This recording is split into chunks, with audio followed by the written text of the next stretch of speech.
Hi, everybody. Welcome back to Majestic Collectibles Podcast number 14. Date is June 21st, 2023, and the topic of the day is the eBay Summer Slowdown. As always, click like, hit subscribe, check out our other videos and podcasts. If you guys can tell me what you want to listen to, topics and things like that, I'll do my best. So give me some ideas. I always appreciate that. So the Summer Slowdown, I guess this is old news. It's been around for a long time.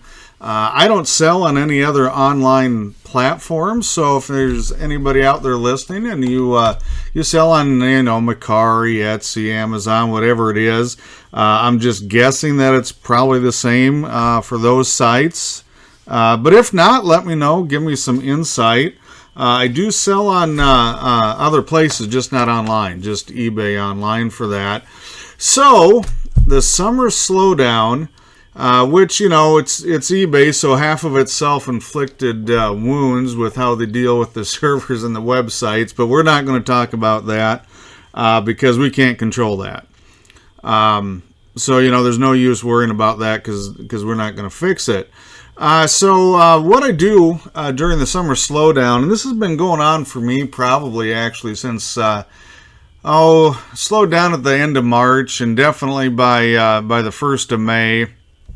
So it's kind of in full swing right now. Usually looking at my past sales numbers, June and September are two of my worst months ever, which is, now everybody's out of school and graduated. September, everybody's back to school, trying to graduate. So just a couple of months, a lot of people are distracted with some other things. So most of my shows that I sell at occur during this time.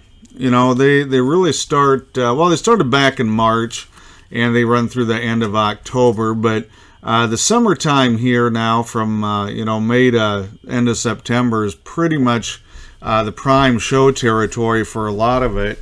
And this is one of the things I do to make up for the eBay Summer Slowdown.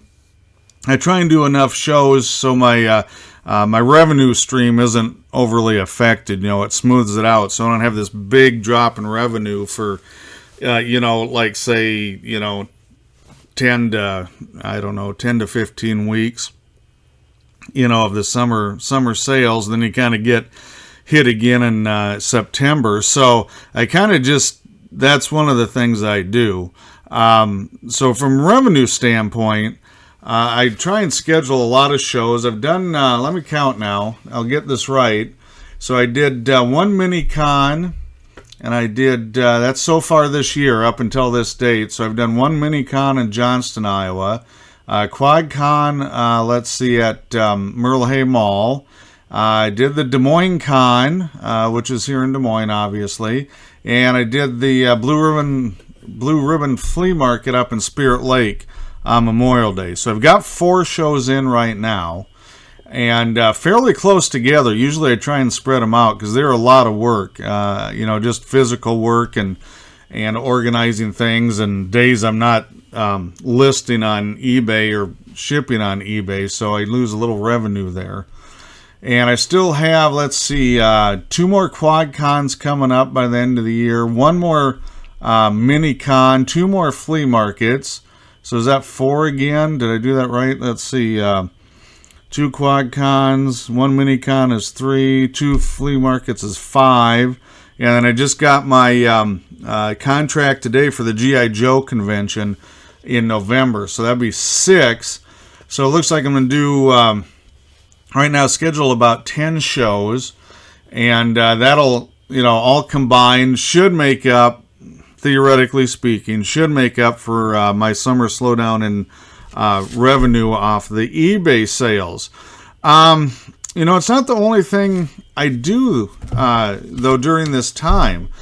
For a long time, I looked at this slowdown as, like a lot of people do. It makes you angry, makes you cranky, kind of makes you frustrated, and here in the rural states, options are a little more limited than if you were in a larger city or coastal city.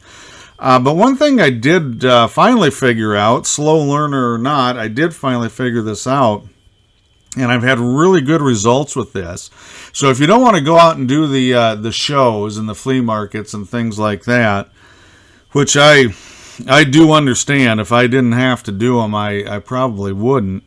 I work a lot on eBay housekeeping for the next, well, through the end of July for sure, maybe even the end of August. Depends how much housekeeping I have to do. It's a real opportunity, and that's how I look at this now, is less of a anger-inducing silliness on the part of eBay, or frustrated that sellers are, enjoying the weather and going on vacation rather than sitting at their computer and giving me money, right? So my attitude kind of changed, and I started looking for, I guess more positive things to do than just feel bad and complain about eBay, which is still a lot of fun. I haven't stopped doing that, so I still enjoy that. But one of the big things I do, and I started about, probably a little over a week ago now, and I started cleaning up my listings. Checking pictures, checking descriptions, making sure, if there's a promoted listing, it's the current promoted listing campaign, because you can only run, I think you can still only run one campaign at a time for promoted listings. And a lot of my slow selling items, such as comics, which I've had on there, from day one, kind of fell off. I didn't get those converted over to the new promoted listings, and then they quit selling. So I've had really good results so far, going back and just sprucing things up. And I do it I end the item, first of all, and then I spruce it up. I do whatever editing, reshoot pictures, recrop them, make any, spelling errors, which I found a few spelling errors, which does not help you when they're in the title in particular. And then I just, I sell similar, so it gives you a new item number. It's just kind of an all new, all fresh listing, and I think that really helps a lot. It's very time consuming. Now, this is one of my few eBay gripes I'm going to talk about right now. I tried to do this stuff under the bulk editing, and it's not taken. I've edited, I make the corrections, I hit the save, it says it's done, and I'll go to the listing, and my corrections have not taken place. It's still the same old listing, so I don't know what's going on there. I've had to do the listings one at a time, and I've done, I'm trying to think, probably between 300 and 400 of my 2,700 listings I've revamped and spruced up. And that does give the sales a little boost, this time of year included. So that's something I think constructively, you can learn a lot from your own mistakes, go back and spruce up those listings. The other thing I do, and, I know not everybody does it the same way I do it, and this is the time I go looking for collections. So if you're from central Iowa, northwest Iowa, you've probably seen my ads on Facebook if you have a Facebook account for buying or setting up at a show in the area. And, with winter the way it is, and I don't like to drive at night, when it gets dark at 4:30 in the evening, I don't like to be out on the road much. Around here in Iowa, in that time of year, it's known as deer season. And I'm not a deer hunter, but they just have this weird propensity to show up on the road at night when you're driving someplace. And so I like to avoid that. I don't want to go deer hunting. I went deer hunting one time with our Buick, and I got one. I got one good. Got about a 10-point buck when he was all over the road by the time it was all said and done. So this time of year, I do a lot of looking for collections. And I've got to go. In fact, I got to go up to northwest Iowa tomorrow for a couple of days, look at a couple of collections, see an old family friend, and do some fishing. But be proactive. If you really want to, make this worthwhile, make your time worthwhile, make some real money on this, you have to be very proactive. And unfortunately, it's kind of like professional sports, or collegiate sports, probably junior high sports anymore, is there's no off season. You're continually trying to get better. And you don't have to, I don't want to make anybody feel rushed, or anxious over this by any means.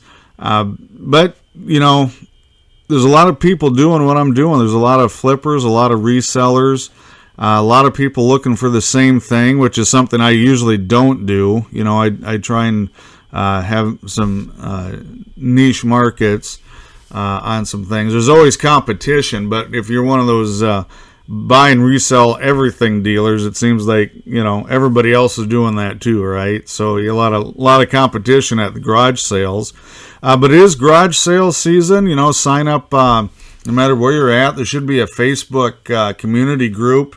A lot of folks have citywide garage sale groups. There's statewide garage sale groups. There's the highway garage sale groups.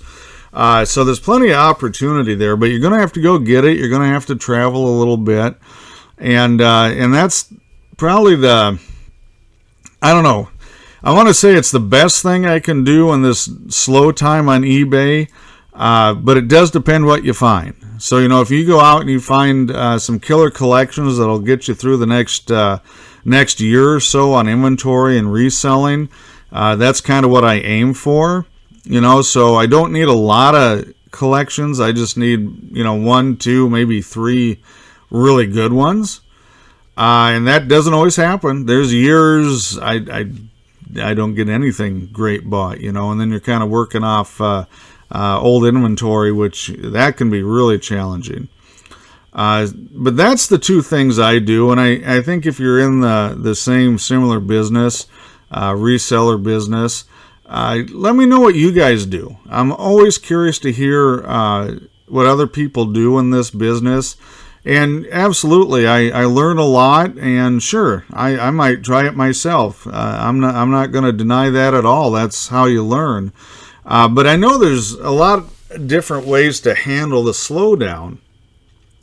And I don't know a lot of other eBay sellers, not full-time ones anyway, or full-time resellers. So I'm just really curious. I don't get that networking or interaction. So if you're a reseller, educate me a little bit. Tell me what you do. Tell me how you handle the slowdowns. Something else that I do, and this isn't every year, but it's a good time of year if you're going to make changes, like you're going to bring in a new computer system. Trying to do that over winter, unless it's an emergency, and get things up and running and reset is, well, it's a little scary, and it can be really, really stressful doing that. So it's a good time of year if you're going to upgrade printers, computers, monitors, even little things. The microphone I'm using now, maybe I need a new mouse that's been twitchy. It just really doesn't matter. You see a lot of Father's Day sales, which is just passed, of course, but maybe you can pick up a little tech then if you need to expand or something like that. And it's really a good time to do some more research. And by that I mean, see what's really selling in your market. See what's new, stay up to date, get educated on what's hot now and what's not. Educate yourself in the way things are trending. So as much fun as it is to see that, that nice big fat deposit that you're used to over the winter months coming through, it doesn't happen a lot, at least not for me over the summer. So, I try to make use of the time. And I do go on vacation. I'm not saying you shouldn't go on vacation. Family and I went to Nashville there back in May. That was really nice. Had a good time there in Bowling Green, Kentucky. Saw some Corvettes getting built. And, we're going to go on one probably end of September, October. We kind of like to stay out of the super hot summer months because everything's just overly crowded and overly expensive. So it's a little more casual, a little more relaxing when we go to the larger cities and coastal areas after the big tourist season's done. So absolutely, that's part of it. Recharge your batteries. Take a little time off. Put your store on away mode. I've got mine is on away time right now, just for 2 days. I'm going to be out of town here for 2 days, and I'm not going to be very far away. But it just means I've got a little less pressure to get back and ship stuff out. So I bought a couple of days of shipping because I sent my away time Thursday and Friday, so it'll come back on Saturday, and then everything will go out Monday. Hopefully, that's the plan. But if you get hung up, the thing with travel is you can't plan it down to the minute necessarily, because you might have a flat tire, you might run into a good collection. I can't tell you how many times I've gone to look at one collection and somebody else says, "Hey, you want to look at my collection too?" and things like that. So again, just taking advantage of opportunities that are there during the slowdown that you probably don't have time to do. Especially around the November, December, January, early February. That's when I get slammed with orders, and I wouldn't have time to go do it. I just couldn't dedicate enough time or travel that much anyway. And that's it. That's all I've got for this one. So nothing terribly exciting, which is, typical. I get it. Yes, I know what you're thinking. But again, send me some ideas. Give me some thoughts on what you want to hear on the podcast, or what you want to see for videos. It's a kind of a summer slowdown for videos too, unless I get a collection bought or I'm at a show, and I'll certainly keep trying to shoot videos of that as they come up. And that's all. So I appreciate it, guys. Thanks for listening, and we'll catch you next time.